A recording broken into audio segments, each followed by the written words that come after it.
Hi friends, எல்லாருக்கும் வணக்கம். எப்படி இருக்கீங்க? நல்லா இருக்கீங்கன்னு நம்புகிறேன்.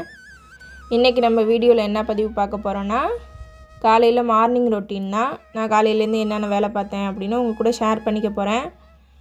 வாங்க இப்போ வீடியோக்குள்ளே போவோம். காலையில் எழுந்ததும் வீட்டை சுத்தம் பண்ணி வாசலில் கோலம் போட்டு பூஜை அறையெல்லாம் சுத்தம் பண்ணி விளக்கு ஏற்றுறது வரைக்கும் என்னோட இந்த காலை நேரத்தில் ஒரு வீடியோவாக எடுத்து உங்கள் கூட ஷேர் பண்ணிக்க போகிறேன். காலையில் எழுந்ததும் முதல்ல வீட்டை சுத்தம் பண்ண தான் ஆரம்பித்தேன். வீடு சுத்தமாக இருந்தாலே நம்மளோட மனசு ஒரு நல்ல பாசிட்டிவ் ஃபீல் கிடைக்கும் இல்லையா? படிக்கட்டில் கொஞ்சம் தூசி இருந்ததுனால அதை நல்லா கூட்டி சுத்தம் பண்ணிக்கிட்டேன். நம்ம வீட்டு வேலைகள் எவ்வளவு இருந்தாலும் ஒவ்வொன்றா பண்ணிக்கிட்டே போனால் எல்லாமே முடிஞ்சிடும். அதுக்கப்புறம் வாசலில் கோலம் போட ஆரம்பிச்சிட்டேன். காலை நேரத்தில் கோலம் போடுறதே ஒரு தனி சந்தோஷம்தான். நம்ம சீக்கிரமாக எழுந்திரிச்சு ஒவ்வொரு வேலையாக பார்த்துக்கிட்டு இருந்தாலே டக்கு டக்குன்னு வேலை முடிஞ்ச மாதிரி இருக்கும். ஆடி மாதங்கிறதுனால ரொம்ப தூசி கொட்டிக்கிட்டே தான் இருக்கும். நம்ம எவ்வளவு காலையில் ஒரு வாட்டி கூட்டினாலும் சரி, இல்லை சாயங்காலம் ஒரு வாட்டி கூட்டினாலும் குப்பை வந்துக்கிட்டே தான் இருக்கும். நான் ஒரு நாளைக்கு 2 டைம் கூட்டுவேன். இருந்தாலும் பார்த்தோன்னா அடுத்த நாள் காலையில் எழுந்திரிச்சு கூட்டுறப்ப திரும்ப குப்பையாக தான் இருக்கும். சரி, ஓகே, எங்கே பார்த்தாலும் கூட்டி முடிச்சுட்டு கோலம் போடும்போது நம்ம மனசும் கொஞ்சம் அமைதியாக ஆகிடும். அதனால் எனக்கு காலை நேரத்தில் கோலம் போடுறது ரொம்ப பிடிக்கும். நீங்கள் எத்தனை பேர் இதை ஃபீல் பண்ணியிருக்கீங்கன்னு சொல்லுங்கள். இன்றைக்கி என்ன கோலம் போடலான்னு யோசித்து இந்த மாதிரி ஒரு சின்ன அழகான கோலம் தான் போட ஆரம்பித்தேன். இதுக்கு நம்ம புள்ளியெல்லாம் வைக்க வேண்டியதில்லை. அழகாக ஒரு கட்டம் போட்டு அதுக்கு மேலே தாமரைப்பூ வரைஞ்சி நம்ம மைண்டில் என்ன தோணுதோ அதை வரைய வேண்டியது. அதுக்கப்புறம் பார்த்தோன்னா புள்ளி கோலம் தான் போட்டேன். முதல்ல சின்ன சின்ன புள்ளிகள் வைத்து அதுக்கப்புறம் அதை சுற்றி கோலம் வரைய ஆரம்பித்தேன். கொஞ்சம் நேரம் எடுத்துக்கிட்டாலும் கடைசியில் முழுசாக முடித்து பார்க்கும்போது ரொம்ப அழகாக இருந்துச்சு கோலம். அதுக்கப்புறம் பார்த்தோன்னா வீட்டுக்குள்ளேயும் படிக்கட்டு பக்கத்துலேயும் சின்ன சின்ன கோலம் போட்டுக்கிட்டேன். நம்ம வீட்டு வாசலில் கோலம் போட்டால் வீடே இன்னும் அழகாக மாறின மாதிரி ஒரு ஃபீல் இருக்கும். பெருசோ சின்னதோ நம்மளோட விருப்பம் தான். நம்மளுக்கு பெரிய கோலம் போட பிடிக்குன்னா, டைம் இருக்குன்னா கண்டிப்பாக போடலாம். இல்லை டைம் இல்லை, சின்னோண்டு கோலம் தான் போட முடியும் அப்படின்னாலும் சின்னோண்டு கோலம் போட்டுக்கலாம். ரொம்ப பாசிட்டிவ் எனர்ஜியாக ஒரு மங்களகரமாக இருக்கும். அதுக்கப்புறம் பார்த்தோன்னா பூஜை அறையெல்லாம் நல்லா சுத்தம் பண்ணும்போதே மனசுக்குள்ளே ஒரு அமைதி கிடைக்கும். நம்ம வீடு வாசல் எல்லாமே அழகாக நீட்டாக கூட்டி சுத்தம் பண்ணி குப்பெல்லாம் இல்லாமல் அழகாக கோலம்லாம் போட்டு பூஜை அறையும் சுத்தம் பண்ணி பார்க்குறப்ப நம்ம மனசே ஒரு அமைதியாக இருக்க மாதிரி ஃபீலாக இருக்கும். அப்புறம் சாமிக்கெல்லாம் பூ வச்சுட்டு சாமிக்கு அழகாக அலங்காரம்லாம் பண்ணிவிட்டு தீபம் ஏற்றுறதுக்கு எல்லாமே ரெடி பண்ணிட்டேன்.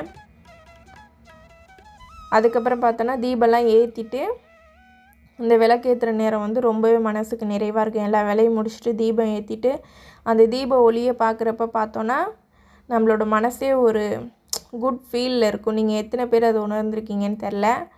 அப்புறம் பார்த்தோன்னா எல்லாருடைய வீட்டிலும் சந்தோஷமும் நிம்மதியும் நல்ல ஆரோக்கியமும் நிறைய இருக்கணும்னு சாமிகிட்ட வேண்டிக்கிட்டேன். நீங்கள் எல்லாருமே நல்லா இருக்கணும், சந்தோஷமாகவும் இருக்கணும். அது மாதிரி குழந்தை இல்லாத சகோதரிகள் அனைவருக்கும் குழந்தை வரம் கிடைக்கணும்னு இறைவன்கிட்ட வேண்டிக்கிட்டேன். ஒரு ஹவுஸ் ஒய்ஃபாக நம்மளுக்கு அதிக வேலைகள் இருக்கும். எல்லா வேலையும் பார்த்துட்டு காலையிலே சமைச்சிட்டு குழந்தைங்களெல்லாம் ஸ்கூல் அனுப்பிவிட்டு கணவருக்கு லஞ்செல்லாம் ரெடி பண்ணி கொடுத்துட்டு அதுக்கப்புறம் நம்ம வீட்டிலே சும்மா இருக்கோம் அப்படின்னு ஒரு பேர் வரும். அது வராமல் இருக்கிறதுக்கு நம்ம என்ன பண்ணோம்னா, இப்போ டிசம்பர் 20ஆம் தேதி குரூப் 4 எக்ஸாம் வருது. அதுக்கு கண்டிப்பாக ஹவுஸ் ஒய்ஃப் ப்ரிப்ரேஷன் பண்ணலாம். அதுக்கு என்னென்ன தேவையோ எல்லாமே நான் நம்மளோட சேனலில் அப்லோடு பண்ணுறேன். நீங்கள் பாருங்கள். பார்த்து நீங்கள் நோட்ஸு போய் காசு கொடுத்து வாங்க வேண்டாம், கஷ்டப்பட்டு அலைய வேண்டாம். ஸ்கூல் புக்குக்கு எல்லா சிலபஸும் எதுலேருந்து எத்தனை கொஸ்டின் வருங்கிறது வரைக்கும் எல்லாமே தெளிவாக உங்களுக்கு ஒரு வீடியோவாகவே கொடுக்குறேன். உங்களுக்கு நான் வீடியோ எடுத்து போடுறேன். நீங்கள் என்ன பண்ணுறீங்கன்னா அதை ஸ்க்ரீன்ஷாட் எடுத்து வச்சுக்கோங்க. எடுத்து வச்சுக்கிட்டு நானே அந்த பேஜில் 1, 2, 3 போட்டு கொடுத்துட்றேன். ஸ்க்ரீன்ஷாட்டு நீங்கள் எடுத்துக்கோங்க, ஓகேவா? எடுத்து வச்சுக்கிட்டிங்கன்னா நீங்கள் படிக்கிறதுக்கு ஈஸியாக இருக்கும். ஒரு 2 ஹவர்ஸ்னாலும் படிக்கிறதுக்குன்னு தனியாக ஒதுக்குங்க. நம்ம எல்லாருமே 2026 எக்ஸாம் எழுதுகிறோம். 2027 நம்ம ஒரு அரசு அதிகாரியாக ஆகிறோம், ஓகேவா? நம்மளோட கனவு கண்டிப்பாக நிச்சயம் நடக்கும். குரூப் 4 எக்ஸாம் பாஸ் பண்ணுறோம்.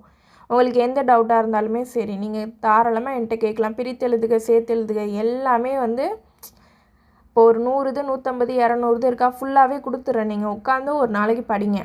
2 ஹவர்ஸ் ஒதுக்குங்க. அது போதும். நம்மளுக்கு 2 மணி நேரம் கூட போதும்.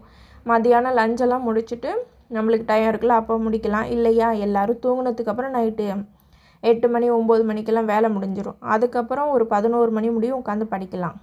நான் எப்போதுமே வந்து 11 o'clock முடியும் உட்காந்து படிப்பேன். இப்போ அடுத்தது பார்த்தோன்னா தமிழில் என்னென்ன கொஸ்டின் வரும்னு இம்பார்ட்டன்ட் கொஸ்டின் வரும்னு இன்றைக்கி சாயங்காலம் 7 மணிக்கு வீடியோ போடுவேன். நீங்கள் போய் பாருங்கள்.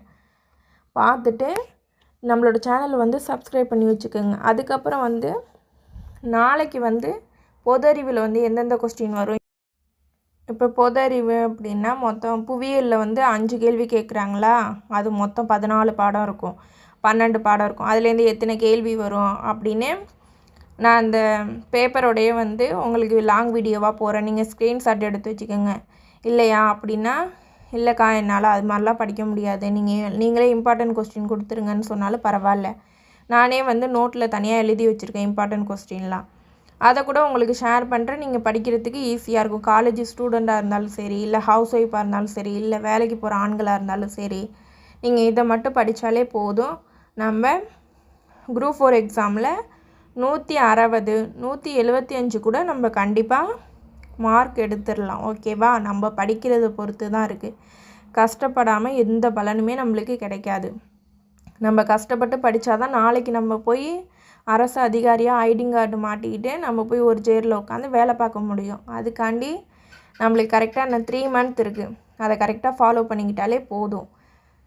டிசம்பர் 20 தான் எக்ஸாம். கரெக்டாக டிசம்பர் 1ஆம் தேதியிலேருந்து 19ஆம் தேதி முடி டெஸ்ட்டு வைப்பேன். நீங்கள் அதையுமே பாருங்கள். நான் வீடியோவாகவே கொடுக்குறேன். நீங்கள் எத்தனை கேள்வி ரைட்டு தப்புன்னு அதிலே தெரிஞ்சிடலாம் நீங்கள் எந்த அளவுக்கு படிக்கிறீங்க அப்படின்னு. நம்ம எல்லாம் டிசம்பர் எக்ஸாம் எழுதி முடிச்சுட்டு அக்கா இத்தனை கேள்வி நான் ரைட்டு அப்படின்னு வந்து என்னோடய கமெண்ட் பாக்ஸில் நீங்கள் சொல்லணும். ஓகேவா? இந்த வீடியோ உங்களுக்கு பிடிச்சிருந்துச்சுன்னா மறக்காமல் லைக் பண்ணுங்கள். நம்ம இளங்கோவன் திவ்யா விலாகை சப்ஸ்கிரைப் பண்ணுங்கள். பக்கத்தில் இருக்க பெல் ஐக்கானையும் ப்ரெஸ் பண்ணிக்கோங்க. மீண்டும் ஒரு அழகான வீடியோவில் உங்களை சந்திக்கிறேன். அனைவருக்கும்